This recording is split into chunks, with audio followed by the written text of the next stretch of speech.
Up, guys? A special Wednesday night, off night garden Tuesday, report. John. Come on. Oh, come on. Yeah, we play on Wednesday. Tuesday night garden report with a special guest. Obviously, we got Bobby Manning here alongside me as always, but Brian Barrett, host of the Off the Pike podcast at the Ringer Podcast Network. What's going on, man? How you guys doing? Thanks for having me. We're good. Good We're to have good. you, Brian.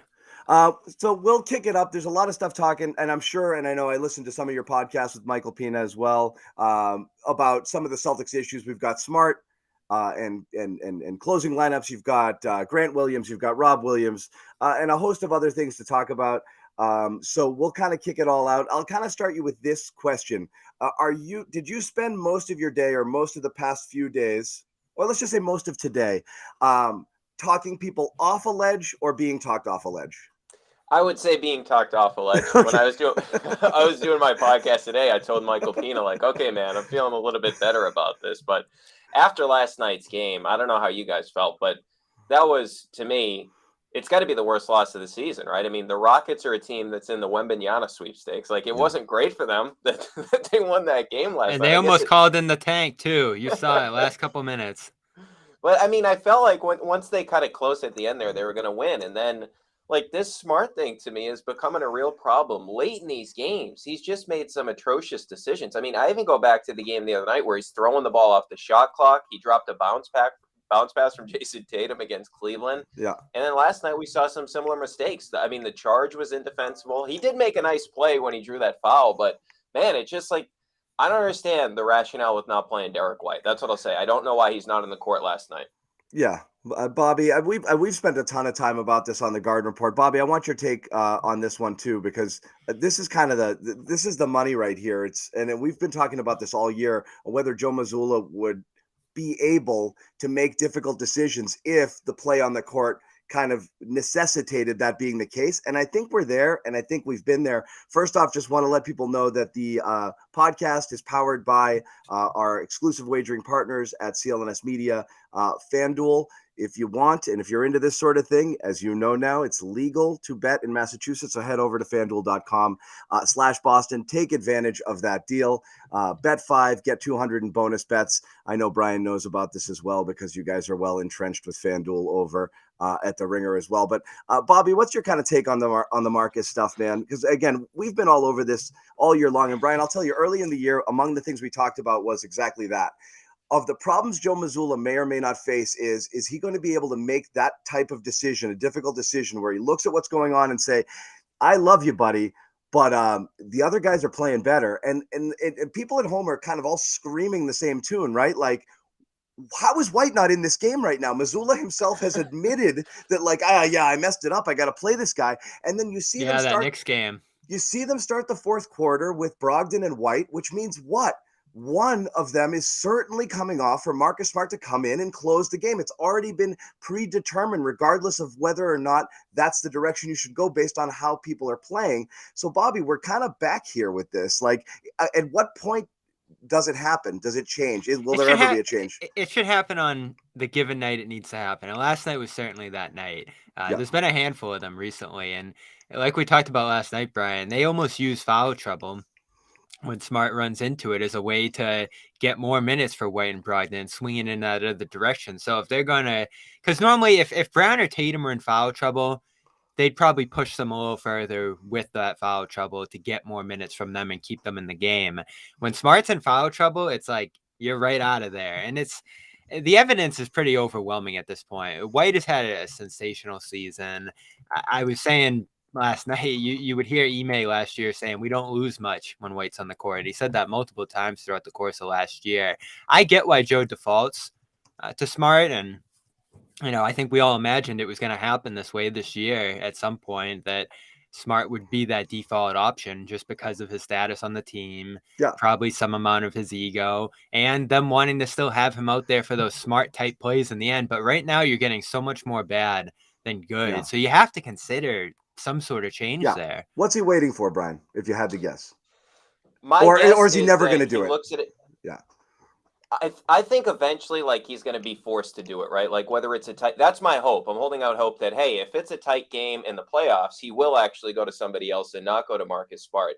My thing is now what I think he's trying to do is he's trying to get Smart to get back on track, right? Because now this is 11 games back from the injury, and he hasn't looked like the guy pre-injury. Now, he had a really rough start to the season from a shooting perspective. He hasn't been the same defender, quite frankly, all season long. But from when he came from, a little bit into the season, he was having one of his best passing years, right? He's over 7 assists per game. But ever since he came back, like the assist to turnover ratio is putrid. It's 1.45, which for a point guard, that's not very good. Yeah. And I look at some of the stuff like the on-off numbers. I know it's not the end-all be-all, but the last 11 games, right, since he came back from the injury, I tweeted this out today. White on the floor, Celtics are plus 56, best on the team. Smart on the floor, minus 35, worst on the team. The off the court, minus 29 with White off, which is the best in the negative territory, and Smart plus 62. They've outscored teams by 62 points when Smart's off the court since he's come back. So the only rationale that I possibly can have with this is he's trying to let Smart play through things. But at some point, like, you have to look at it and say, hey, we're chasing down the Bucks. We're trying to get the number 1 seed. We know how important that is because of the fact that, hey, even if you think the Celtics, they're not going to lose to Philly because of the recent history, that's still going to be a physical series, a demanding series. And it's a series that I would, quite frankly, try to avoid. So if you are serious about the 1 seed, you got to play the better players. And right now, White is just playing better than Smart. Yeah, I personally care less about the 1 seed than figuring out what your rotations are, who you're going to play, and you're running out of time for and that. Finding some sort of rhythm. Like the most vexing thing and the most concerning thing about the Houston loss to me, Brian, was not that like you had an off night. It's that you're doing it at this point in the season. Like you're running out of time. You can't have I guess we got to try harder sort of games. And you can't have ones where you just don't really have any sort of motivation or idea. The biggest problem to me is the identity. We've got this push and pull situation going right now about who they want to be, who they want to play. You're pulling guys out of the rotation. You're playing guys you shouldn't necessarily play. You've got Joe saying we got to shoot a ton of threes all the time, and the players kind of joking off to the side. You have Jalen making a comment a couple of weeks ago, and Jason Tatum offhanded as well, like, we're shooting a lot of threes, huh? So, like, I don't know that the players are down. I don't know that they're fully bought in. It's Jalen especially to me. At this point right now, where it's kind of like, I could shoot this 3, and Joe wants me to shoot this 3, but, like, I'm also really good at going to the basket, and I could get by this guy. What am I doing here? Am I doing what Joe wants and just jacking it, or should I do something else? And I think they're, like, they don't have a clue. Like, what's their identity right now? Like, what's the identity of this team? Last year, you had that super starting 5, and it looked like you had 6 guys on the floor playing defense at all times. Nobody could score on them. They were absolutely stomping people. What's this team's identity? It's a good question. I at this particular point in time, it doesn't feel like they really have one, right? We've talked about, look, the defense overall, the numbers are like, okay. Recently, since the All-Star break, the defense has been atrocious. And the biggest thing to me is the point of attack defense is just not nearly the same that it was a season ago, right? And now maybe part of that is not having Rob, right? Because Rob's only played in 28 games. So you can take more chances when you have Robert Williams back there because you have the roamer that's going to clean everything up. But right now, how many guys since the All-Star break, how many times have we seen a guy just get an easy lane to the basket? Or the other thing that's been problematic recently is the second chance points. How many extra opportunities are they giving up? I just feel like on the defensive end of the floor, since they came back from the break especially, they have not been dialed in whatsoever. Like last night, there's no denying it. They did not give the necessary effort against Houston. Yeah, and that isolation defense is what confuses me the most. Now, I know you're mixing in some guys like Hauser, like Brogdon. Second unit probably has something to do with that. But they went from number 1 last year by miles in that category, blowing teams up by those individual matchups and switching everything, to just losing those battles consistently. And you have some atrocious numbers individually when you look at some of the guys like Brogdon. You have some better numbers between the Williams and the Horfords, and even Hauser hasn't done a terrible job in isolation this year. But across the board, you just haven't gotten those individual efforts defensively that you did last year. And I can't go back to anything other than the emphasis. When Joe came into training camp, it was offense, offense, offense. And I think that's continued to be his emphasis throughout the year. There's maybe been periods where they've tuned and made some adjustments on the defensive end, but overall, I haven't felt the force and the intensity and really even the scheming that we saw last year. Remember Rob playing off the ball and guarding wings, and he'd fly in and help on the weak side last year. Like, you just don't see a lot of that this year. In fact, I think they're just kind of dropping back to center a lot of the time and not switching as much and just playing a more passive style on that end. Yeah, and well, that brings me to an interesting point. Like, so in the game last night, they bring in Cornette to try to get some level of boost, right? And he did. Admittedly, he gave them some energy. Like, he got an offensive rebound and he mucked some stuff up defensively. But then eventually what happened is the Rockets, even the Rockets who are not good, realize he's just dropping on every possession. They hit and they're three walking threes into over open the jump shots. the Cornette contest. Yeah. Yeah.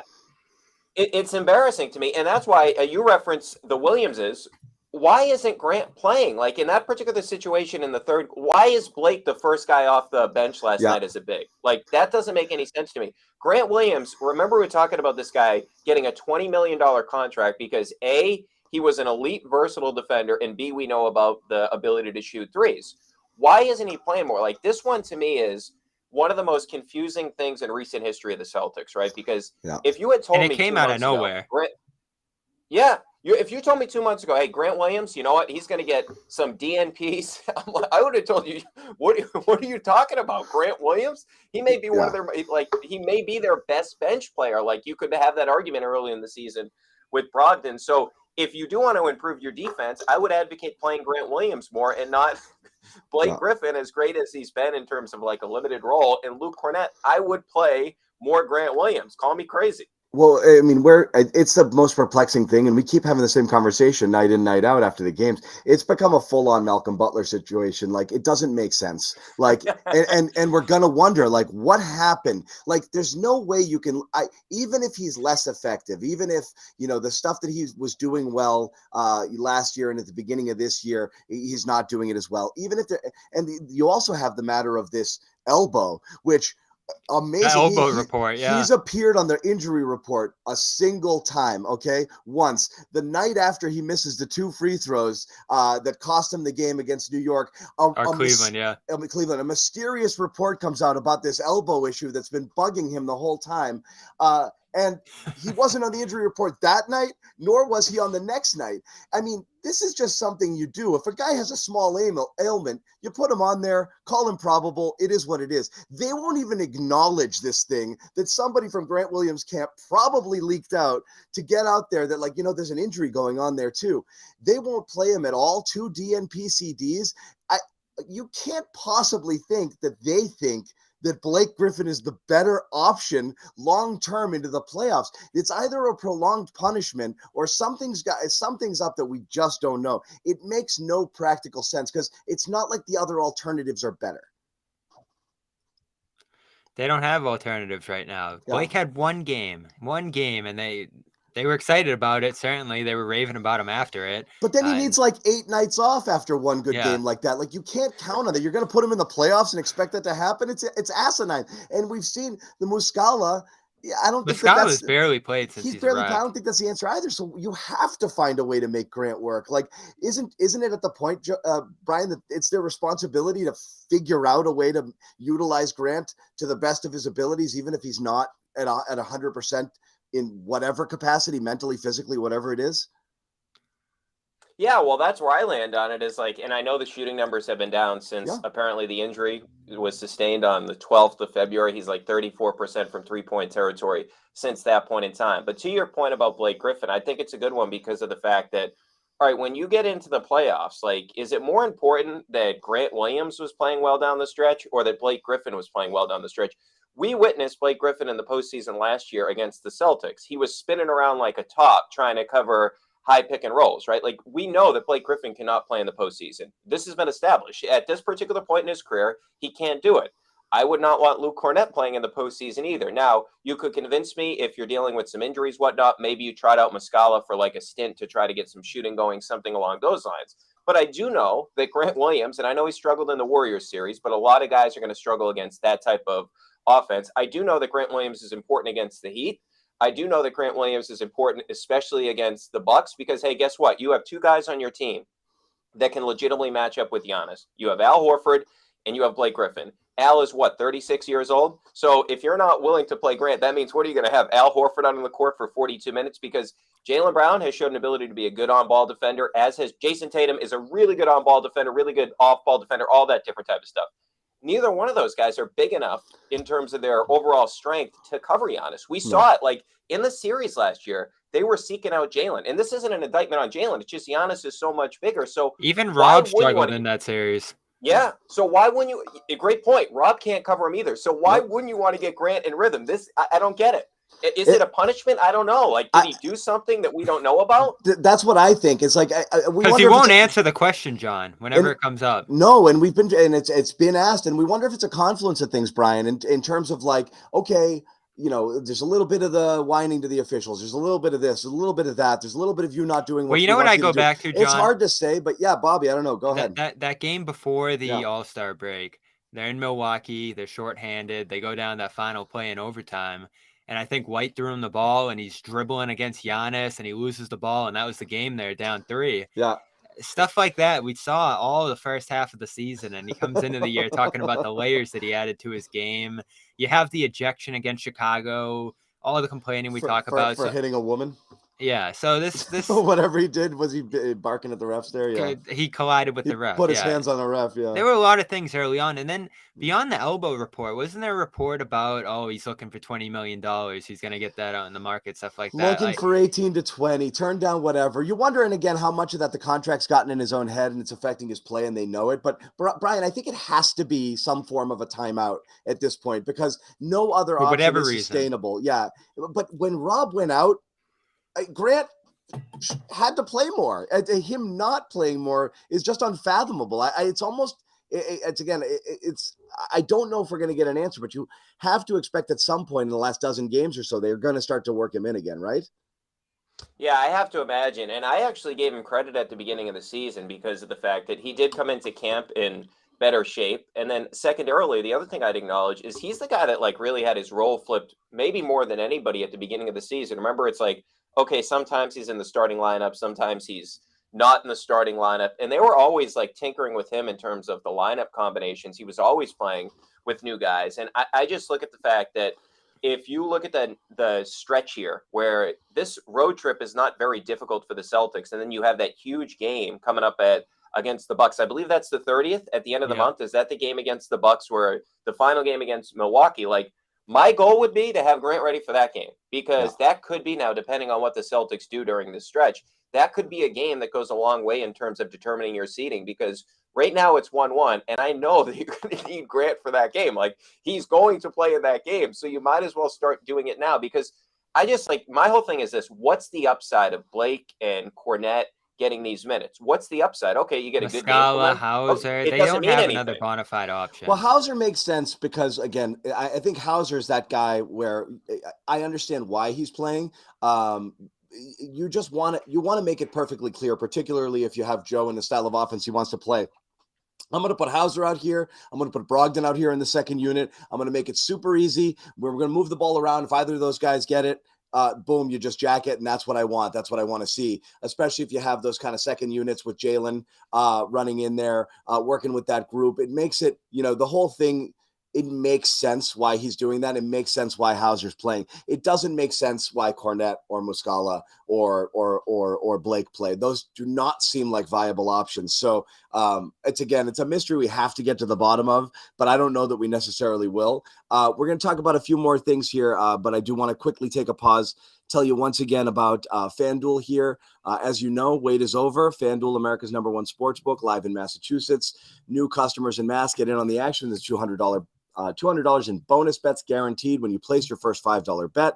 Sign up at fanduel.com/Boston. That's our little special URL that lets them know we sent you, fanduel.com/Boston. Bet on all your favorite sports. Download the app. Super easy to use. Trust me, the interface is really, really easy compared to some of the others out there. So go check it out. Don't miss your chance. $200 in bonus bets, win or lose.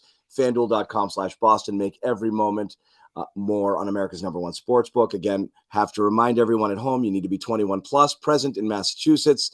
$10 first deposit is required. The bonus is issued as non-withdrawable bonus bets, which expire in 14 days. Restrictions apply. See terms at bet.fanduel.com. Gambling problem, hope is here. Gambling helpline ma.org or call 800-327-5050 for 24/7 support. Brian, just kind of back to the overall, panicky sort of nature of the way people are viewing it now. If you look at all the issues right now, which one do you think is the thing that most concerns you? Well, I would say the smart thing is concerning because he doesn't look like a guy right now that can close games. So I would put that number one. I would put the Grant situation number two, just because I don't know what's going on with that. Like, we don't have answers, but I still have faith that Grant Williams can get back to the player that he was for the majority of the season, where I thought he was having a really good year. And then I would put third on the list is Rob, right? Because when I look at Rob, it's 28 games he's played this year after missing a bunch of time last year. And really, I would argue he wasn't the same player until really the end of the Warriors series, when he was like the most impactful Celtic. But they brought him back for the Nets series. He didn't really do much. In the Milwaukee series, he had to take time off during that series as well. So we didn't get the real Rob until really the NBA Finals. And my whole thing with Rob is I've always compared him to like Gronk with the Patriots, right? Where I felt last year, if they had Rob, they were winning the NBA Finals. I thought they had a chance to win the championship without a healthy Rob. But if they had Rob, they were basically unbeatable, like the Patriots were essentially with Gronk. Like, yeah, they won a Super Bowl without Gronk, but look at Brady's numbers. Like, his passing rating goes to an astronomical level when he actually has Gronk on the field. And I would say that's kind of how that's how I feel about Rob. And it's not just the defense, right? Like, the rebounding is going to be much better with Rob. We know all that. But the other thing is, it just gives you an option that you don't have right now. Like, this team, their offensive rating would be the best in the league when Rob's on the court. They play like a top 4 defense. And this isn't like something that's just, it's a small sample size. We've now seen this for 2 years because they don't have a lob element. They don't have a guy that gets offensive rebounds. It's just something where right now you can see that Rob Williams is sorely missed. And I just wonder, is he going to be healthy for the postseason? Nobody can answer that, but it's every year, unfortunately, for him that he's dealing with some type of injury. And it's just when he starts to get going, it's like, all of a sudden he's got another injury. And he's working back in, but what's going to happen when he comes back 2 weeks after that? That would be, to me, like, this is the piece that sort of gives them a dynamic that not a lot of other teams in the league have. Yeah, but the $46 million question is the version of Rob in our minds who we know he can be from a year ago, from wherever, pre-injury. Is that guy exist currently, whether he ever will again, to be determined. But this year, slow out of the gate, came back. I think it was pretty clear, and you could tell the tone of some of the things that were said about him. Like, what's holding things up right now?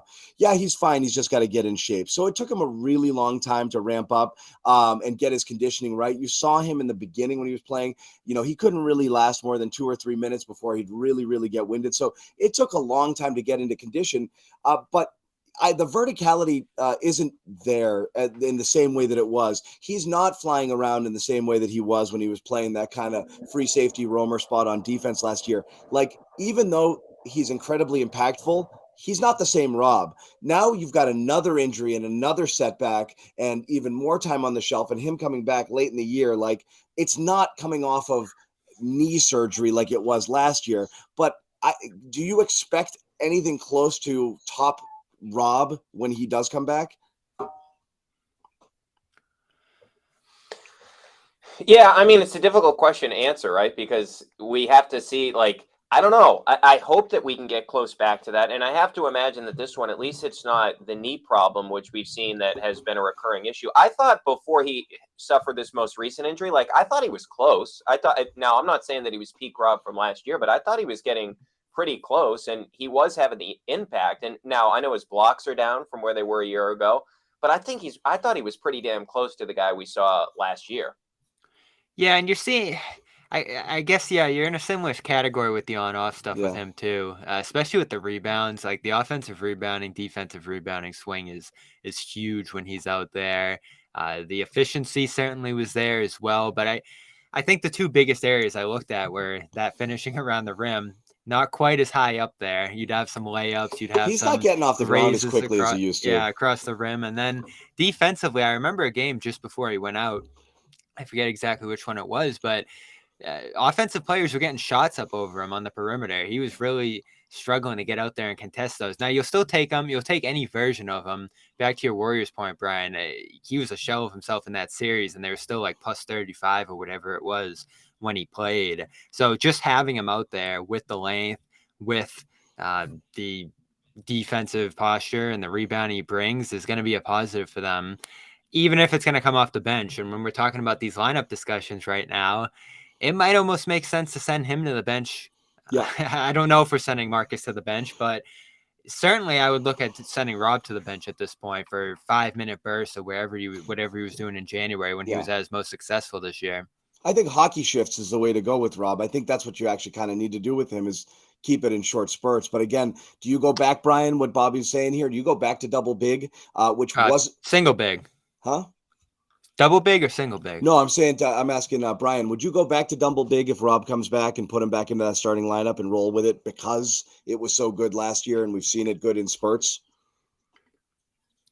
I think it would depend on like the matchup that you get in the postseason, but for the regular season, I'm with Bobby. I would bring him off the bench just because of the fact that you were mentioning the hockey shifts, right? Like, first of all, he's going to have to work back into shape again. And I do feel like these short spurts when he played, like when he first came back and he's playing in those short spurts, I feel like that may be the best for him. The only thing that I question is how many minutes are you going to get from him before you get into the postseason, right? Because if you look at it, like, I don't know if he can handle close to 30 minutes per game. Like, he may have to be closer to that 25 range, which would make me think that, okay, if he comes off the bench, that makes more sense. And I do think that if that is the case, if Rob's back, then you have to see Joe being more pliable down the stretch of these games in terms of what the closing lineup is. Like, as great as Al has been this season, and he's been great spacing the floor, there may be a game where, hey, you need Rob out there, right? Because he's playing so well from a defensive perspective. So that to me is the biggest question down the stretch, is how Joe sort of handles these closing minutes and if he's going to be more versatile rather. But I would bring him off the bench. I agree. I would bring Rob off the bench. I would try to, because this group has not been great lately, but from an offense perspective, it has been for the majority of the season. Well, yeah, but looking at it now, you're right. Your hand might be forced with Rob because you might not have enough time to be able to ramp him up to the point where he can start and play 30 minutes.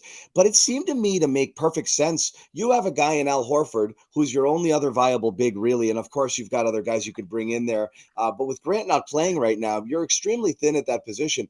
But all year long, I mean, you haven't had Horford on the second night of back-to-backs all year because you're trying to, be worried about his minutes. You've seen him go stretches where he's playing too many 36s, 35s in a row, and he starts to kind of power down a little bit, and that's not really ideal for him. And then you have Rob Williams, whose minutes you also have to manage. It kind of made perfect practical sense to have split them up from the beginning, even when Rob came back, and leave it that way instead of trying to get that magic back from last year. So I'm actually surprised they didn't do that. I wonder if some of the rotation issues would have been figured out a little bit more. I wonder if Rob would have been able to excel or to be a little bit better playing with that second unit. But now I think at this point, it's something you probably have to do and kind of stick with it. Because I don't think you can take, at this point, you're talking about closing games with Derek White. You can't take Derek White out of the starting lineup at this point. I don't think so. I'll miss double big, John. Oh, Joe will. Believe me, Joe will. Yeah. I know, Bobby, you'll miss it. I'll never miss it. I never liked it in the first place. It was so good. I mean, what was it last year, Brian? We had plus 24 magic. Yeah. It was like plus 24, something ridiculous per 100 last year. And you're waiting for that magic to come back. And whether it was Smart, who I really think has been banged up all year. He came into the year talking about the ankle injury from the East Finals. I think Joe said at one point that he's re-injured it 3 times or something like that. In this latest, I think he actually tweaked it again the other night. So he's not at his 100% he tweaked it like for twice sure. the other night. Yeah. And then Rob certainly is going through a lot right now, whether it's a hamstring, whether it's a knee, whatever it is. And you're most fortunate Al's doing what he's doing right now, given the demand they've placed on him. And he's been that only reliable guy all year. It's amazing they are where they are with the center position, given that you knew Rob was going to get hurt at some point. You had reports that they're going to approach the deadline with Rob insurance in mind. And you go out and get Muscala, which I thought was a decent move for the price. We talked about on this show the limitations the Celtics had in terms of getting anything significant. You didn't have the Brogdon pick that you gave up to Indiana. You can't trade next year's with the Stepien. So, and you didn't have many second rounders, really, frankly, either. so I looked at Miscala and was like, all right, let's see what they do here. They think he can play the 4. They think he can fit into some of those double big combinations. He's not even playing backup big right now. And I guess he had an ankle thing going on too at one point, I heard. He had surgery a year ago on that. So I don't know how healthy he is. Maybe that comes into play here. But they don't really know how to use him right now either, it looks like. And how many times did we hear about Jakob Poeltl, who I thought would have been a really good option for them as Rob Insurance? Fit in the double big. Center for the future, maybe, if you want to re-sign him and let Grant go beyond Horford. And he goes to Toronto. He's been so good there for just a first. I think that's going to be one of the bigger second guesses this year if they don't win a championship, is not going out and getting more bona fide Rob Insurance.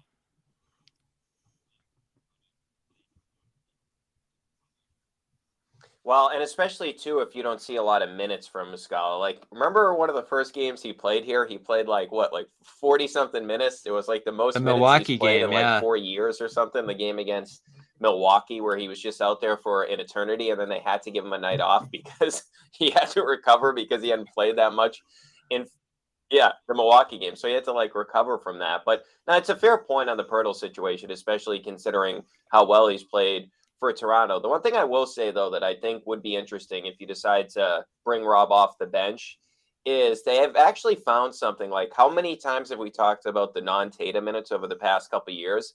I feel like they have found something when Jalen's out there with Brogdon and Sam Hauser. Yeah. Like, so the first time I really noticed it was in that Atlanta game. And I'm just like, at the end of the third quarter, this looks really good. Like, it looks like the reads are really easy for Jalen. And those numbers, by the way, 121.5 offensive rating, 109.1 defensive rating. So basically they're playing like the best offense in the NBA. They're shooting over 52% from the field with those 3 on the court without Tatum and 41.8% from deep. Can you imagine if Rob gets back and if you're bringing him off the bench, if that sort of bench unit plus Jalen, and we'll figure out who the other guy is, includes Rob Williams, like a roller to the basket, like Rob setting a high screen for Jalen Brown, who's either getting downhill, throwing a lob to Rob, or he's got the 2 shooters around him out there in Sam Hauser and Brogdon. Like, this to me would be a great lineup once Rob comes back to add to that group that's been really good. The next lob Jalen throws to Rob will be the first. But in theory, I like that. I like that plan, you know. but yeah, no, I mean, I think it makes sense. Yeah, and Jalen's playing great right now, which is like, as much as we're getting the panic meter on figuring where we all are, you have White rolling. Brogdon just has great game after great game right now. I mean, this trade has gone as well as anyone could have imagined. I don't know if he's going to win 6-man because it seems like quickly he's getting a lot of momentum right now in that department. But smash hit trade, probably one of maybe the best Brad's made so far. Best move, period, because I don't know where you'd be without Brogdon and the shot making he gives you night in, night out. He missed a couple games recently, and you really saw how much they miss him. They're going to have to find ways to maximize his minutes into the playoffs, too, as we talk about all these rotation things, because I think we've all looked at his role, the smaller bench role, and said, all right, great, you keep him healthy, you get a lot while he's out there in a short amount of time, and then you have him every night, which is pretty much what they've had this year. But now that the playoffs come along, I feel like you almost need him on the court as much as possible. So I'm looking at 3 guard lineups maybe to get all those guys out there for longer extended stretches. Because you can look at Brogdon as a wing almost, I feel like, and try to get him into that 30-minute range every night in the playoffs. And I almost feel like they're going to have to do that to be successful. And that didn't make sense to me either. And I always wonder, and again, we saw last game, Brian, we talked about, like, they had the balance in the point guard minutes, but that's because there were some foul issues as well that necessitated people come out. But I think it was 28, 27, 29 between the 3 guys. But you had so many games this year where Malcolm Brogdon would come in, play terrific. And then you look at it, the minutes at the end, it'd be like Smart 37, Brogdon 21. And be like, how did that happen? Particularly considering those were stretches of time where Hauser wasn't playing. So he wasn't really coming in as that backup wing. So you would think you would have run a couple of smaller lineups, 3 guard lineups, 2 guards with Jalen in that second unit more and get more minutes for him. But it wasn't. It was kind of a rotation where there'd be odd men out. And a lot of times it was Brogdon. You'd look and it'd be like 20 minutes. How did that happen? He was great. You know, he's plus 14 with 16 points on 8 of, you know, I don't know how that happened. So I think Joe's been struggling to find the combo. I think almost from the beginning of the year, and I think still is a little bit now. Yeah, and I think with Brogdon in particular, the interesting thing to me is about the 3 guard situation. That would allow him to guard up, right? Because I do think he does a good job in the post, and he does a good job with bigger players, right? Like we saw in that Lakers game, they put him on Anthony Davis, and they felt fine about it. Where Brogdon has trouble right now at this point in his career defensively is with quicker, smaller guards. Like he just doesn't have the ability like Derek White does to guard those type of players. So it would make sense to trot out some 3 guard lineups. The other component to Brogdon that obviously, I mean, he's turned out to be the best 3-point shooter in the league, which you thought his percentages would go up because if you go back to Milwaukee, like his catch and shoot numbers were great. It just in Indiana, he was overtaxed as the number 1 option. That's not the position that he should be playing in, right? He should be more of a second or a third option. But the thing to me that sticks out to him even more than the shooting, and I know, Bobby, you've referenced his finishing numbers have not been great, like actually been putrid in the restricted area. But he does it makes no sense to me. Consistently drive the basketball, right? It's bizarre. Like and sometimes it just feels like I don't know. Like when you started like tweeting that out, I'm like, wait, is that it? What is going on? Because like he's so powerful, I don't understand why he can't fit. Maybe it's because he's not a great vertical athlete at this point in his career. But the one thing he does do is he constantly drives, right? He puts pressure on the defense. And it reminds me of like in the NFL when you have a running back and you're just pounding the football. It's like, okay, we don't want to tackle that guy anymore. And we've seen with Brogdon, you'll see defenders that are just like, all right, I'm not challenging this guy because he's going right through them. So I do think he brings that different element where last year they didn't have a lot of guys outside of Tatum and Jalen that would drive the basketball. And Brogdon certainly brought that. I mean, I'm amazed at how strong that guy is. Brian, your boss, I think, and Bill Simmons is getting a little concerned about the coach. And I haven't wanted to go here all year. Because I think, again, 2 years ago, it's all fire Brad. Last year, I think everybody forgets Ime was on the hot seat early. People couldn't stand Ime and some of the stuff he did early on. And now everybody's missing Ime during this rough stretch. I feel like Joe's done a solid job. And I get a lot of the things he's going for. I mean, the threes worry me too. If I was going to stack it up like John just asked you to, I'd throw the 3-pointers in there. And what's concerning me, because I don't know if this team has the personnel to shoot the amount that they do, or at least the ability to hit as many threes as they need to rely on it, because they really have fallen below that league average mark more often than not since that hot start. I don't know. More and more you have to look at it. We're talking about all these rotation things. We're talking about Grant. We're talking about their 3-point reliance, the defense not being as forceful or attentive or schemed right as last year. I hate to go to it, but the more and more things start to slip here in the second half, he is a coach without a ton of experience. He is a guy none of us really knew much about coming into this year, and he really endeared himself to a 21-5 start. But is this stretch, I think it's 26-17 now since then, more indicative of what he is as a coach than the 21-5 start? I think it's certainly a fair question. And if you look at that 43-game sample size you're alluding to, basically the shot profile is exactly the same. But the problem is they're not hitting the threes the way they were at the beginning of the season. So they're now, according to Cleaning the Glass, they're 12th in half-court offense in the last 43. They were, of course, first in the first 26 games when they were on that pace to be the best offense of all time. And if you look at the free throw attempts, they're 29th right now in terms of the last 43. They were 25th before that. Restricted area, 23rd in attempts to 26th in attempts. So it's basically the same shot profile. The biggest thing is the 3-point percentage has gone from, to your point, 36.3% over the last 43 to it was 40% in the first 26 games of the season.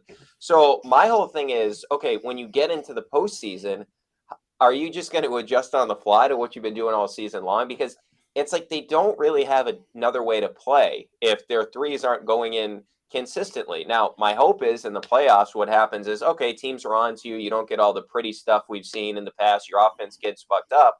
And that's where Jalen Brown and Jason Tatum will just have to take over games.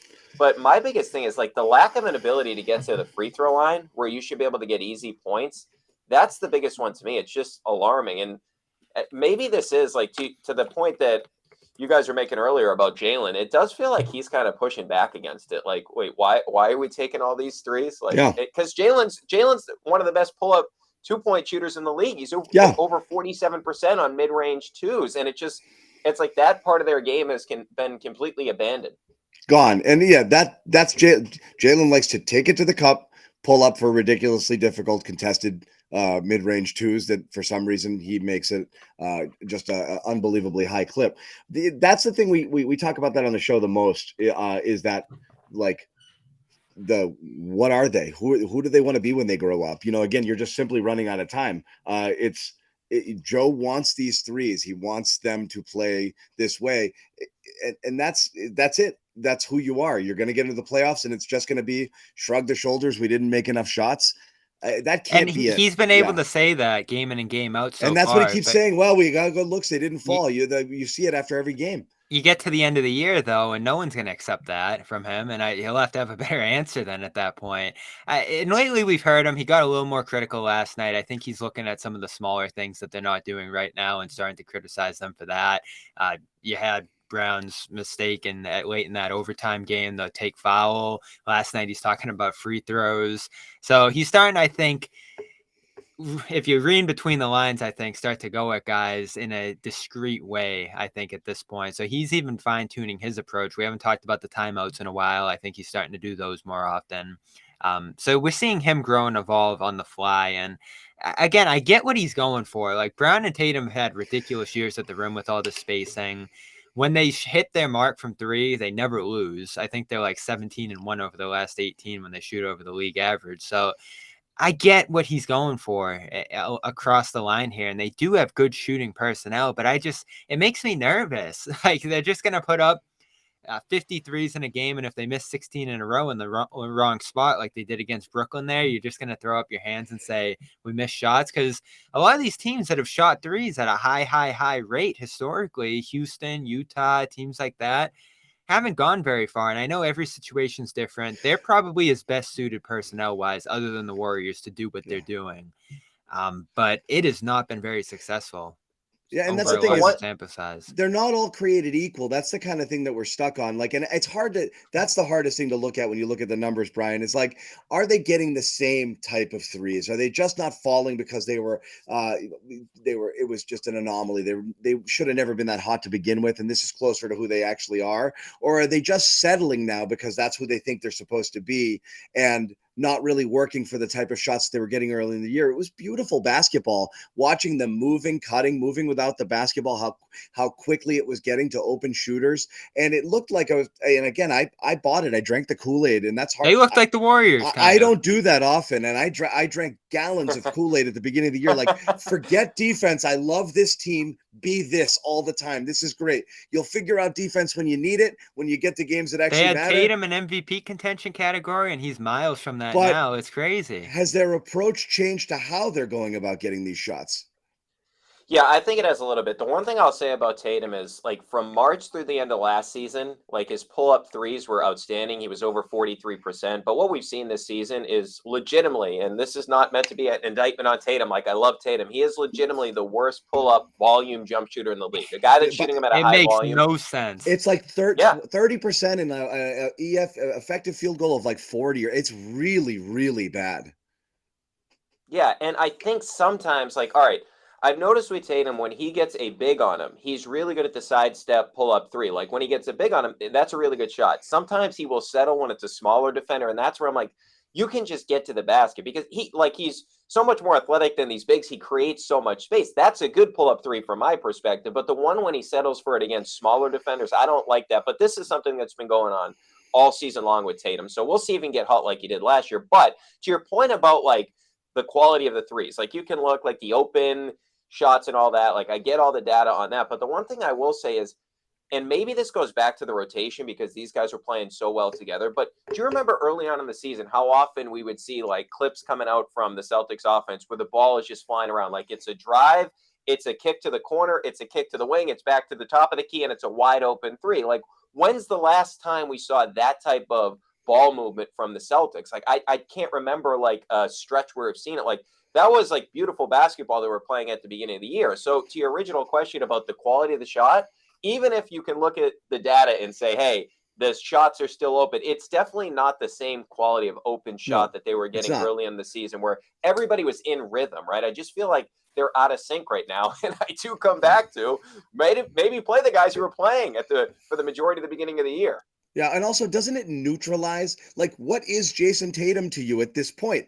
Is he just a guy who you want to stand back there at the 3-point line and just jack it every time it touches his hands and he has a little bit of daylight? You're taking the basketball out of these guys. Like, let them play ball the They way didn't look like a basketball team last night. That's what I no, really noticed. at Yeah, all. Jalen did. Yeah, Jalen took a different approach and had an outstanding game. Everybody else is just trying to get that shot off, and it looks sloppy. I even go back to Horford at the end of that Knicks game, that attempt. He just wasn't in the right position, right rhythm on that shot, even though it was a wide open shot for the win there. yeah. Something's off right now. I almost look at those little things too that he says are starting to slip. Is that a product of missed shots? Because we look at guys, and I think players admit this sometimes, that when shots aren't falling, maybe you're not getting in the right stance defensively. Maybe you're not as attentive on the boards. You're frustrated with your 1-for-9 shooting start if you're Tatum, and it might take you out of the game and all those little areas where we've seen him dominate. Because I don't feel like he's been the same defender as he was early this year. I don't think he's had a great rebounding year. You'll give him that. But he just hasn't been that all-around dominant player that we saw early this year. And I know he's got the wrist thing going on, and I'm sure different ailments that have hurt him as well. But I don't know. Something's just off here. It really is. And I tweeted out in the second quarter last night, you saw that the energy, that the flow wasn't there, and it just persisted until that final 5-minute stretch where they try to rally back into it. It's almost shades of 2021-22, Brian. It's not that bad, but you see elements of that where they're slipping with big leads in the fourth quarter, or they're giving up big runs at the end of quarters, and just playing these like 3-4 minute stretches where they just get completely dominated. To that point, and Brian, I want your thoughts here, but I did want to bring this up because this always irks me when we see it, and we've talked about basically everybody on the show except for Jason Tatum, and everybody's entitled to bad games, everybody's entitled to bad shooting nights, and that's going to happen from time to time. But some of the things that Tatum suffered from recently, and certainly last night, isn't that. It's I just didn't play hard tonight. I wasn't into it tonight. It's a weird thing to hear from your best player, like ever. And you hear it a lot. You hear Jalen sometimes kind of, we didn't. But like, if you're playing 43 minutes and you're saying we didn't do this, you really mean they didn't do this. And so, the post-game commentary last night, again, was a little bit alarming. This was what Tatum said about kind of, taking a little bit of responsibility for what happened. Because again, we can look at shot profile, we can look at a lot of different things, Joe's rotations, injuries, and going on, but I think that lets them off the hook a little bit. Something like this to me is inexcusable. I mean, you guys watched it. It wasn't great. We picked it up kind of too late. And, I take the blame for that. I, didn't necessarily start the best. And, I feel like that kind of spread throughout the team. And so, I have to be better starting the game, just from an energy level, being active out there. Because towards the end of the game, when we were trying to come back and, damn near trying to be perfect and, a couple turnovers or, they were hitting shots, they were already in a rhythm. That starts from the beginning. So I got to be better, and, we got to be better to start. What are you doing at the start of the game if not being ready to play the start of the game? It's a fair question. And I would say this about Tatum too. Like, it's actually amazing to look at his splits this season. Like, if you look at his first half splits, he's in the low 40s in field goal percentage. He's about 30% from 3-point territory. You go to the second half. Now, these numbers before last night's game, they were in the second half, he's almost at 49% from the field, and he's shooting north of 40% from 3-point territory. So it's amazing to think about that the guy turns into almost a 50-40-90 guy in the second half, when in the first half, he's inefficient from a shooting slow. standpoint. And that's the thing. I don't get it. So the one thing, and this kind of goes back to the offense in general too, and some of the issues with the 3-point shooting, I wish they would go to some of these pet plays more often when they're in a funk, right? Like, we see it after timeouts once in a while, but get Tatum the ball at the nail. When Tatum has the ball at the nail, he's basically, you cannot defend the guy. And like, it's okay, like during the game, not just like in the fourth quarter, to say, okay, let's go to the Marcus Smart, Jason Tatum pick and roll where Tatum gets the smaller defender on him, or let's go to that play with Derek White. How often did we see that? And I get it. They were picking on Trae Young at the end of the Atlanta game. Back-to-back possessions, it's Tatum and Derek White. The first one, Tatum's the ball handler. The second one, he's running up the court and he tells Derek White, like he points to him as if like, I'm going to set you a screen. Both those plays they score on. So I think sometimes the answer to this question about the 3-point shooting, if you're not hitting these shots consistently, I think one of the things that Missoula could do to help these guys out is say, hey, let's go to Tatum at the nail. Hey, let's go to Marcus Smart. You set the screen for Tatum. Or Tatum, you set the screen for Smart. Because one thing I give Jason Tatum a lot of credit for is as a superstar player, he will set screens off the ball. He will set screens on the ball. And you don't see that. Like Steph Curry will do it because he's always flying around. But you don't see a lot of superstar level players setting off the ball screens and consistently setting on the ball screens. And I do think at times Joe Missoula could help them out more by calling out some of these plays that we've seen they can work. And then that'll open your offense back up again and you can start bombing threes again. Yeah, they need some more structure for sure. And this is what we talked about last year with Ime too. I think this is probably one of the biggest things he and Joe shared is that they wanted these guys to figure it out on their own, particularly in the regular season. And you feel like the growth offensively would have been a little more linear at this point. These issues that they're having right now in terms of structure, ball control, facilitating, movement, whatever it might be, we've talked about this stuff for years. And for it to go up and down and reach this low point again for them offensively where they're not set up well a lot of the time offensively, or they're taking bad shots, or they're not getting into these layers of playmaking that we just talked about there. You almost wonder if it's indicative of like a flaw in their roster, and it's tough to pinpoint.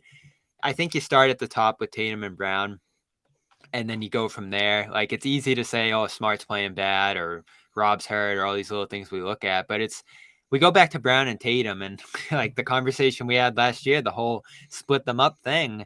These are the things we talked about in those moments when we debated that, is that are these guys capable of consistently running functional offense? Because you have this offense that wants to shoot a ton of threes, that wants to do all these different movement things we talk about, and they just struggle to do it consistently. And I look at their shooting especially, and I'm so baffled by the fact that Tatum's that worst pull-up shooter in the league, as we just talked about, that Brown has really struggled to shoot from three this year. And both those guys, frankly, have struggled to make plays this year, especially when Tatum and when Smart went down originally. And you're saying, get the ball in White's hand more, get the ball in Brogdon's hands more. And you never really know, especially at the end of games, whose job it is to set them up, whose job it is to call the play out. And you almost wonder, like, if they fall short this year, is this roster in need of some level of a shakeup at its core? I know we talked about that last year at its worst, but this year it's kind of championship or bust. And that's why we're pulling out the panic meter, because no one's going to look at a nice competitive second round run and say, all right, they're taking steps, good year, run it back. Even I think an Eastern Conference loss would be really disappointing. I think there's some people that would look at an NBA Finals loss and call it a disappointment, even though last year kind of was a little bit disappointing in itself.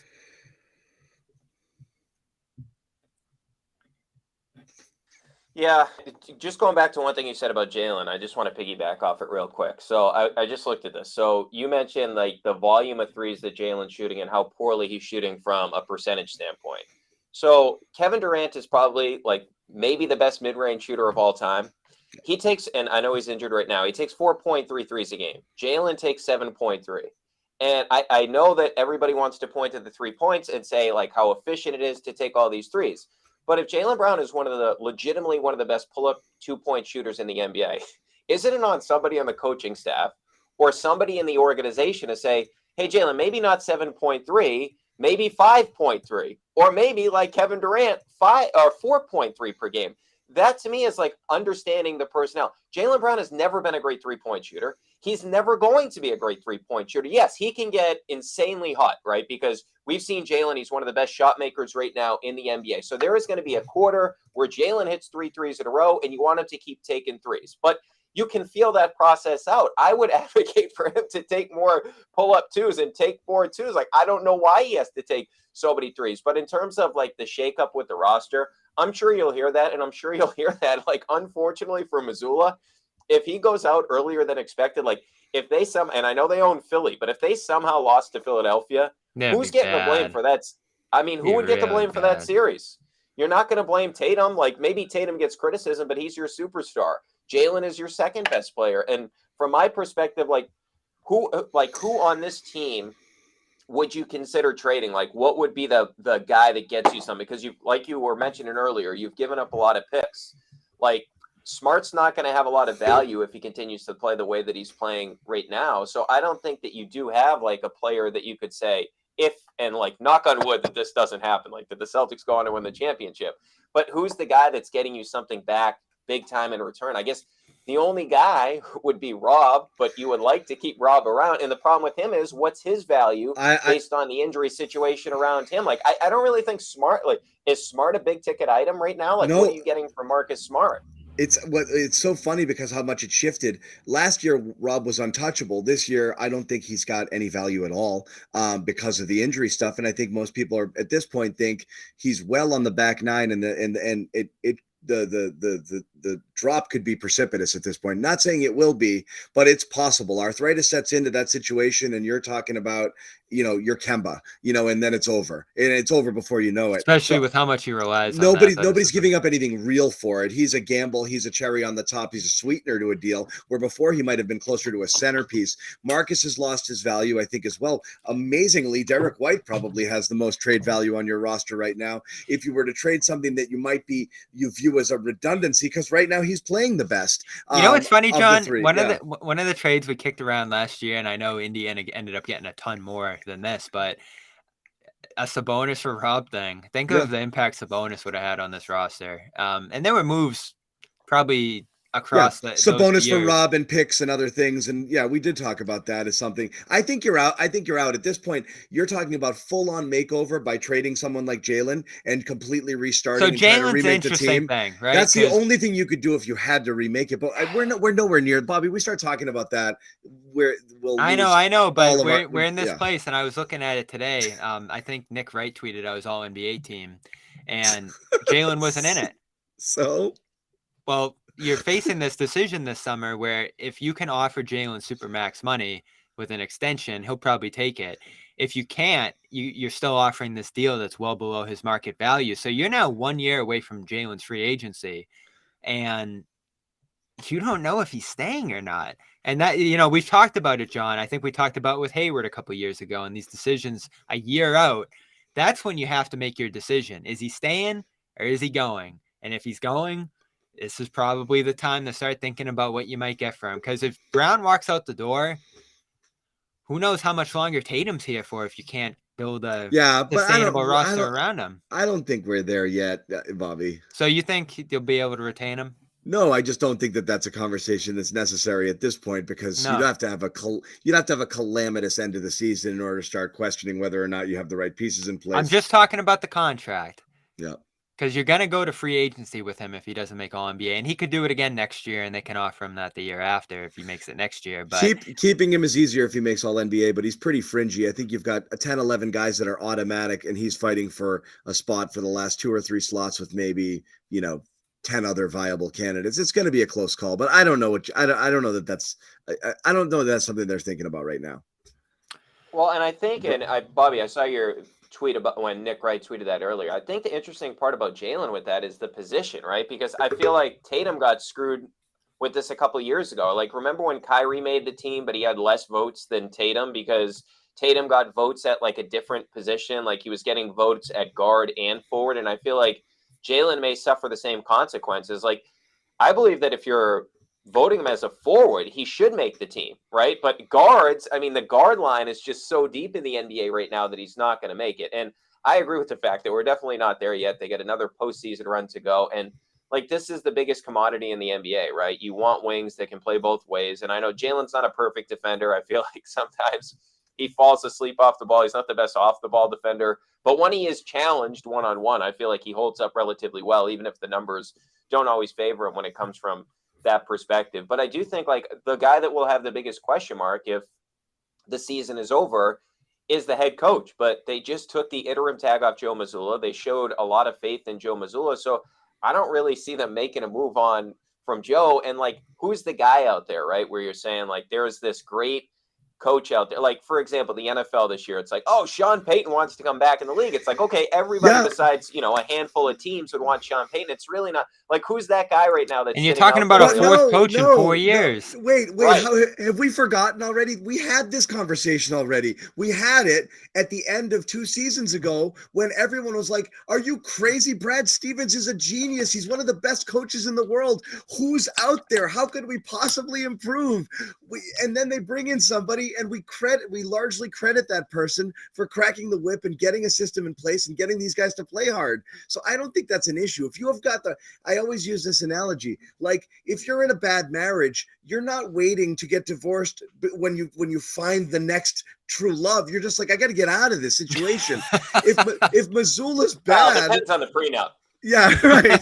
But like, you're just like, I got to get out of this, man. This is killing me. So if you think Joe's not the guy, but they just extended him. So I just think you let the players off the hook every year when we slice up the blame pie. If a year doesn't go the way it goes, I feel like fans always apply so much to the coach, and it's the same guy. So you're telling me a core with Tatum, Smart, Rob, Jalen was, it's the top job out there. I know, but it was the coach's fault, and then it was 2 years ago, but then last year it was them playing at a high level, but then this year they were bad again, and it's the coach's fault again. I just think you're letting the players off the hook when you're talking about how big a role a coach plays into whether or not you're successful.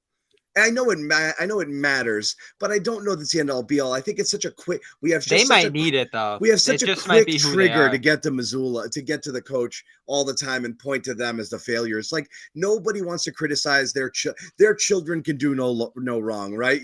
Oh, it can't be my kid. It's the teacher. It's the coach. It's the this. It's the that.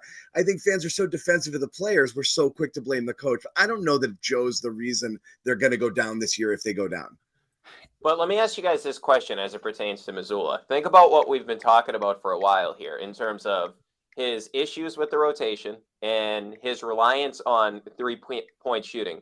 What if they lose a series because of both of those things, where it's like they took way too many threes, and then secondarily, Marcus Smart closed out 2 of the 3 games, and he had turnovers down the stretch, and he didn't play well. And you had an option to go to Derek White, or you had an option to go to Malcolm Brogdon. Like, I think with the way that he's coached lately, he does set himself up for getting questioned in the postseason.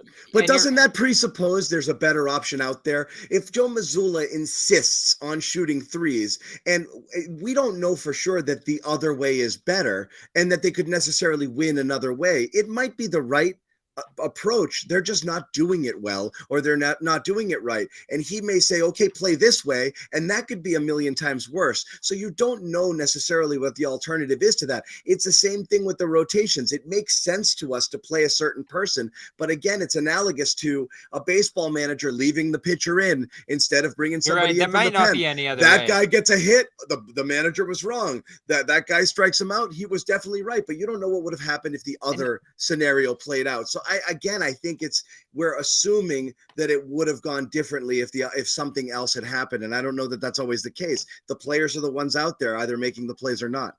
Yeah, and they were so dysfunctional last year offensively too, remember? And it might have been even worse, frankly, how inconsistent they were. They turned the ball over a ton. They couldn't make plays consistently. And he came in and I think cleaned up a lot of those issues, whether it was the turnovers by shooting quicker in the clock, the layers of ball movement, the off-ball roles for Tatum and Brown rather than, in Ime's case, wanting those guys to be the main playmakers.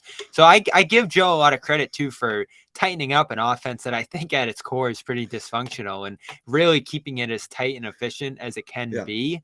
But, to your point, Brian, if we flip the season and he didn't have this 21-5 start and they started the way they're playing now and maybe had some ups and downs, and you have like the 3/4 of the season that we're talking about now before the hot finish, there would have been a lot more questions about whether he's the right guy or whether he's ready for this, or all the different questions we came into the year with. And I think that hot start, 21-5, just bought him so much rope. I mean, it gets him the extension. It gets him this great record and these great aggregate stats. Frankly, we talked about this last night.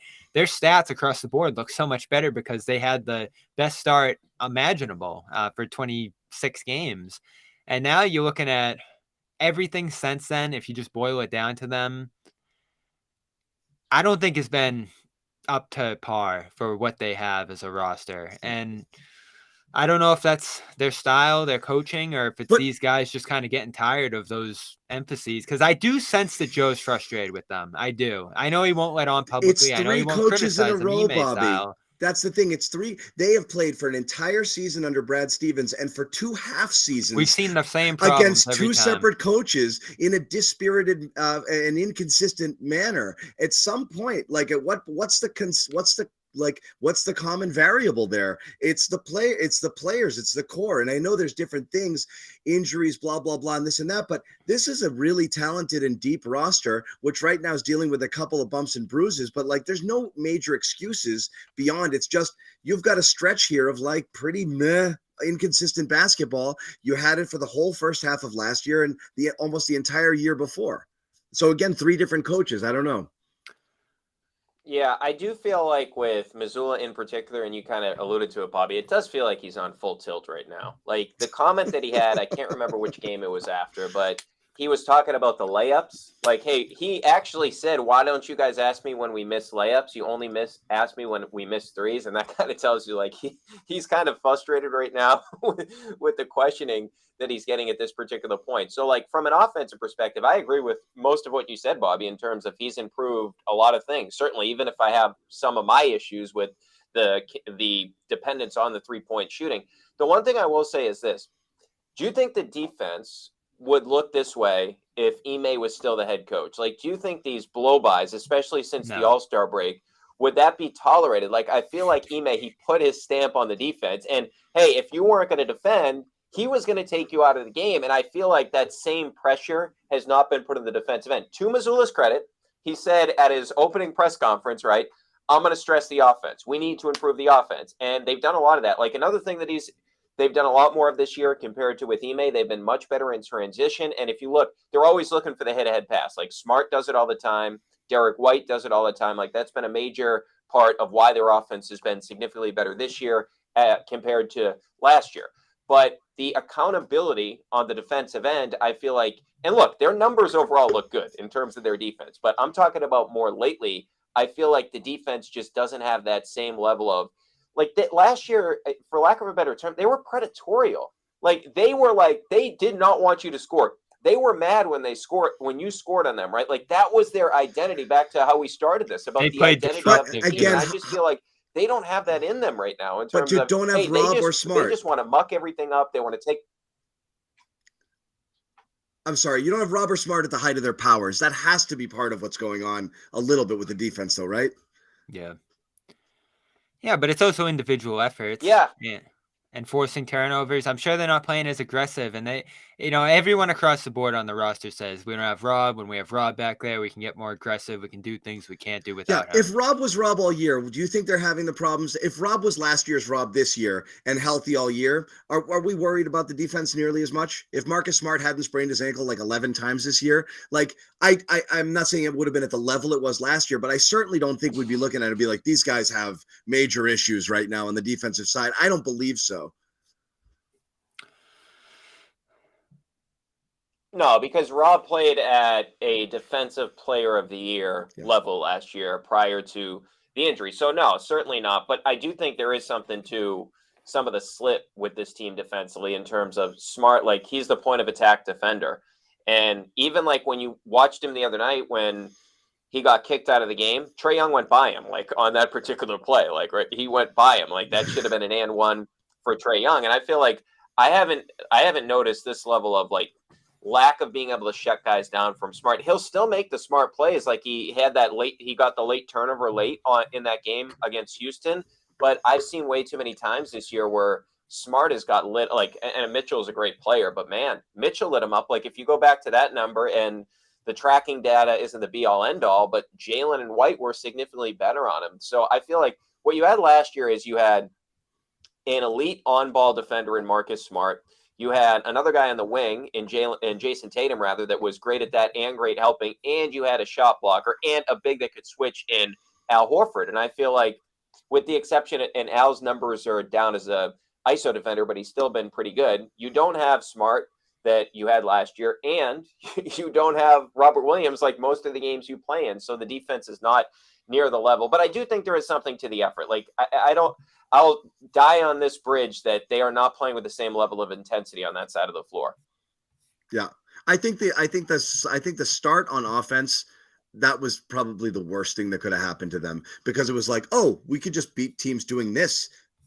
Easy, we'll just gun a bunch of threes and they'll go down and we're awesome. And I think they got used to that. And Bobby, probably more so than any of us on this show, kept pointing out, I don't know, man, the defense, and we're like, who needs defense when you can play at this level? Well, really shooting through the roof. And they were just shooting through the roof. 40% for the but season. I think that you didn't have to play that type of defense, because you knew you could just at any point in time, it was a 15-2 run was right around the corner at any time, and it'd be game over in the early part. And I think they've been trying to find that for the longest time and never really committed to the defensive side of things. They've been trying to figure out the offense with this mindset that, like, we were once a great defense. When we want to be again, we'll just turn it on and play defense when the games matter. And they're, I think, a little bored and disinterested by some of it. I mean, last night was a game that they were just flat out not really into playing, totally disinterested from the start. What's your gut say? How does your gut say this season ends, Brian, for them? Man, if you asked me this question like a couple of weeks ago, I would have said they're going to win the championship. But I'm really concerned right now. Like, I think if they get the Rob that we saw, even the Rob that we saw this year, I think they're still going to win the championship. I still think they have enough weapons. And Middleton, he's been better as of late, but he's not the same player we saw a year ago. The Celtics, before the injury, of course, for Middleton, but the Celtics, they sort of own Philadelphia. And at this point in time, they do. I mean, they still don't have a guy Philadelphia to cut, even though Tatum was not great in that game. Like McDaniels, we saw him when he was in Charlotte. Jason Tatum was lighting that guy up. Lit him up. Yeah. So, I mean, like, that's their guy, right? And we've seen with Doc Rivers, he'll lose faith in that guy. He won't even play him, even though he's supposed to be the guy that covers Jason Tatum. So when this team is right and when this team is healthy, I still believe they're the healthiest team, or the best team and the deepest team in the NBA. I just have to see it get all together again to see if they can get back to the spot that they were prior to the Robert Williams injury and all this weird stuff that's going on post All-Star break. Like, this stuff to me is baffling. Like, I don't know what's going on with them in terms of the Grant stuff as we started this stuff with the Smart stuff. But I do think if you get a healthy Rob back, it completely changes the dimension. And one thing I'll say, and Bobby, you're there at a lot of these games. Would you agree that when Rob's there, it's a different energy with this team? And in particular, I noticed that Tatum, after a bunch of games that he plays with Rob, he always references how much he enjoys playing with Robert Williams. Like, I do feel like this team sort of feels invincible when they have Rob. And I would say this too, like, I wonder, you guys mentioned the start where they were pissed off, right? We heard Tatum in the interview with Drew Hanlon and talking about, I think Chris Mannix had the piece, right? Talking about how mad he was and how much he wanted to work and all this different type of stuff. And they go 21-5 and you say, okay, yeah.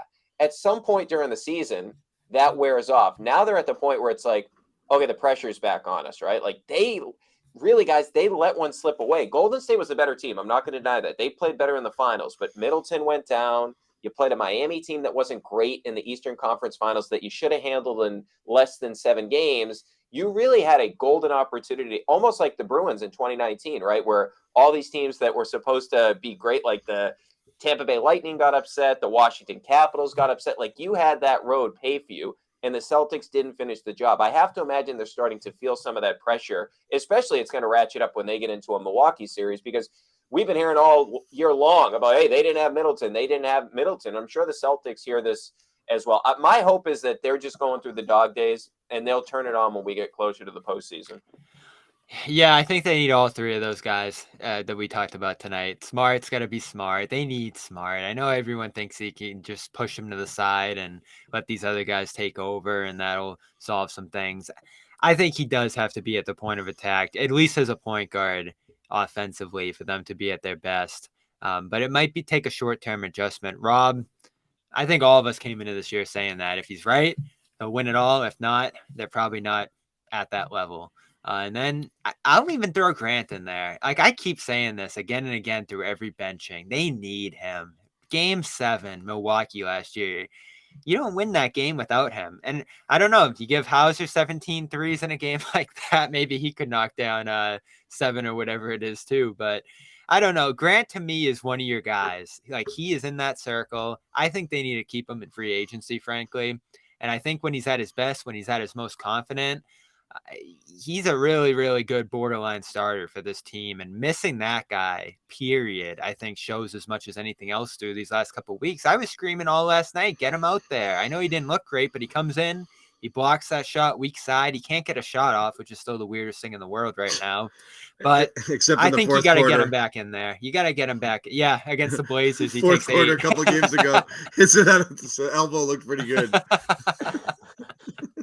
I don't blame him. Get the shots up when you can, Grant. You're not getting playing time. I swear there were money balls in there too. He was just friggin', unreal. All right, Brian, we've kept you long enough, so we'll ask you the final question here, okay?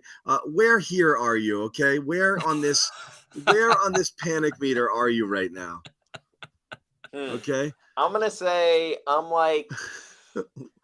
all the way. I'm in the second green. I'm not panicking. Like, Okay. Question last night. I'm probably in the middle. Yeah. But I'm in the second green at this He's particular come down point there. in time because I was there. I was in the middle, and I've been talking a lot of Celtics today, and I've convinced myself that I shouldn't panic. Like, teams go through this stuff. You feel better, Bobby?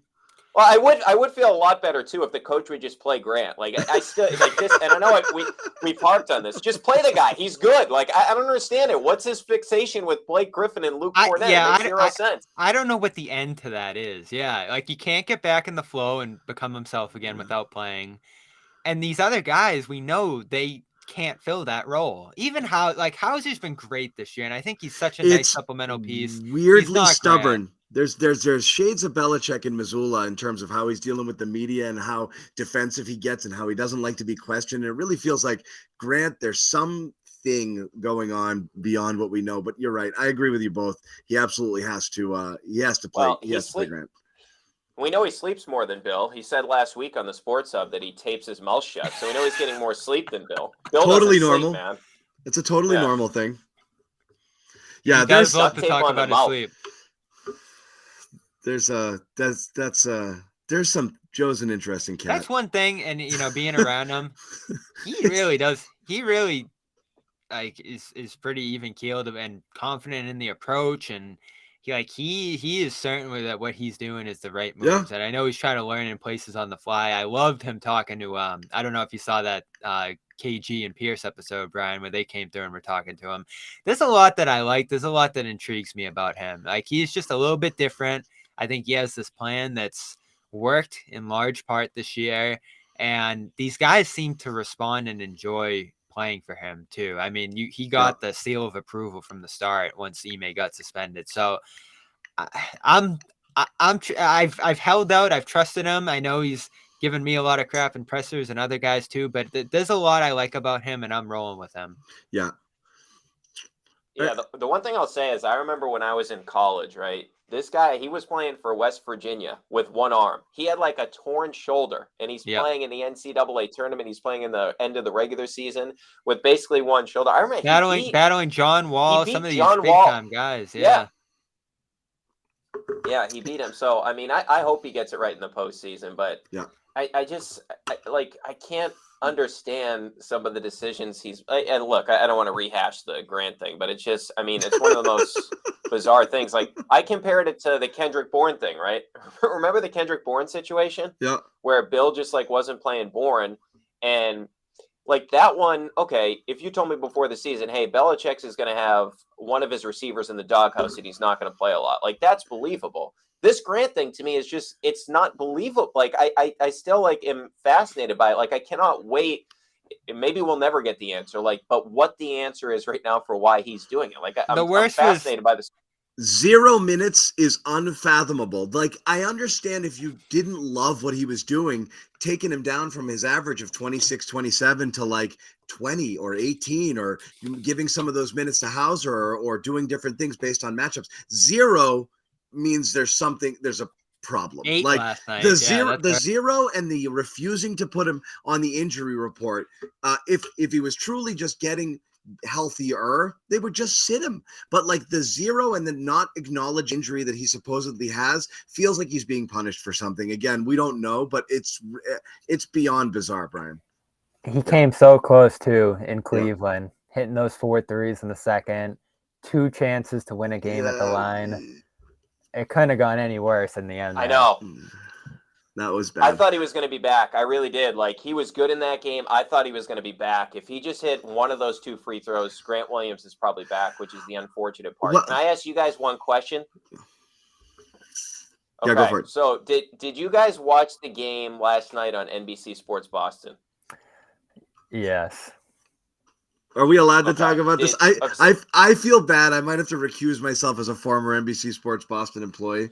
Okay. All right, it's not going to be too much of a jab, but so it's like Scal and Perk are doing that little like the players only thing, and Scal says they're going to need like some sort of boost. I'm paraphrasing, and Perk goes, "I wouldn't be surprised if he goes to Peyton Pritchard here," and Scal says, "Yeah, Pritchard's hurt," and they literally had just shown him in street clothes.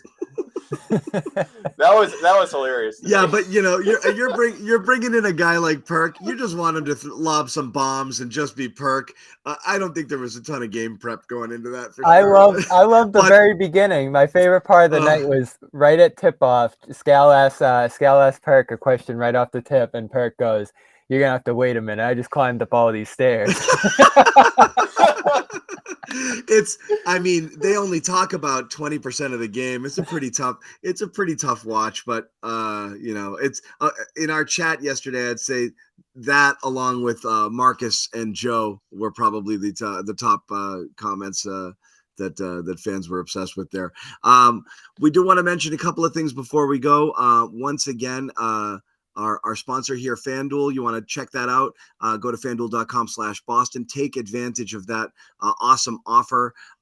Bet 5, get 200 in bonus bets, fanduel.com/Boston. Also want to let people know, for those who don't already, subscribe to the Off the Pike podcast here with Brian Barrett on the Ringer Podcast Network. It is a Boston sports podcast where he talks to some of your favorite, Boston media figures and types. As I said, Michael Pina and Rob Bradford most recently on the show.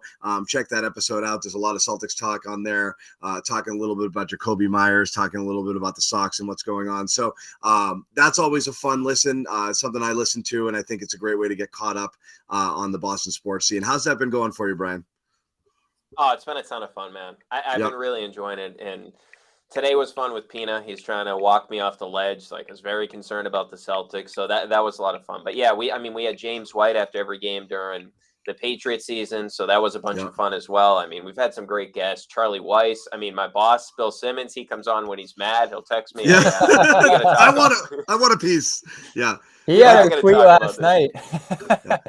Michael Pina, by the way, used to contribute to the CLNS Media Network, hosting the Winning Plays podcast with Brian Robb. We'll still pop onto that from time to time, but he's always great as well. Bill last night, by the way, and this is how I've been kind of feeling inside for a few weeks now. The 2023 Celtics situation is more dire than people seem to realize.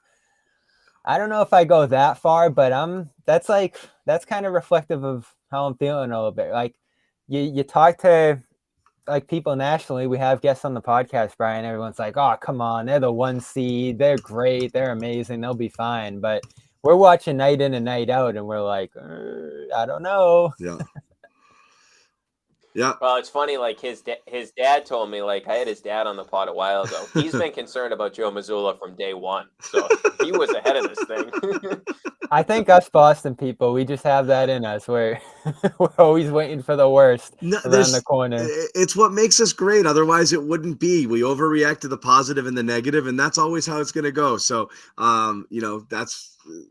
that's that right now. And I agree with you. I wouldn't say I'm green on that panic meter, but I still think the first game that's really going to matter between now and the rest of the season is going to be game 1 in Milwaukee. They should have a walkthrough finals. They should have a walkthrough. And I don't think Philly's beating them either, if that's who they get. So I still think they're going conference finals, and by then you hope they've got everything figured out. Yeah. Yeah. It almost might be best for them to have like a Miami round 1. Yeah. Anyway, we are going to wrap it again. So, Brian, thank you very much. It was fun. I hope it didn't keep you too long, but feel free to stop by again if you want to. I don't know if it makes you feel better or worse having this conversation. I know you said you felt better after talking to Pina this afternoon, but, it's almost like a support group sometimes, just kind of get it out there, and, and see, we all, we're here. It's a community. Let out your frustrations and then move on to the next game. No, I had fun, guys. It was a lot of fun. Love to come back, and it was therapeutic tonight. You know what I mean? Like, it's at the beginning of the season, it's like, what do you say? Like, they're just winning. Like, this is awesome. This is great. Tatum's going to be the MVP. But now it's like you kind of need to have these conversations, right? I mean, you got to go through the therapy session. Yep. Fair enough. So that's it again. Bobby Manning, again, make sure you check him out, clnsmedia.com. We're back with a Garden Report tomorrow. Celtics on the road tomorrow. So we'll be there after the game to check that out. And as we said, subscribe to the Off the Pike podcast with Brian Barrett over at the Ringer Podcast Network. We will see you guys later.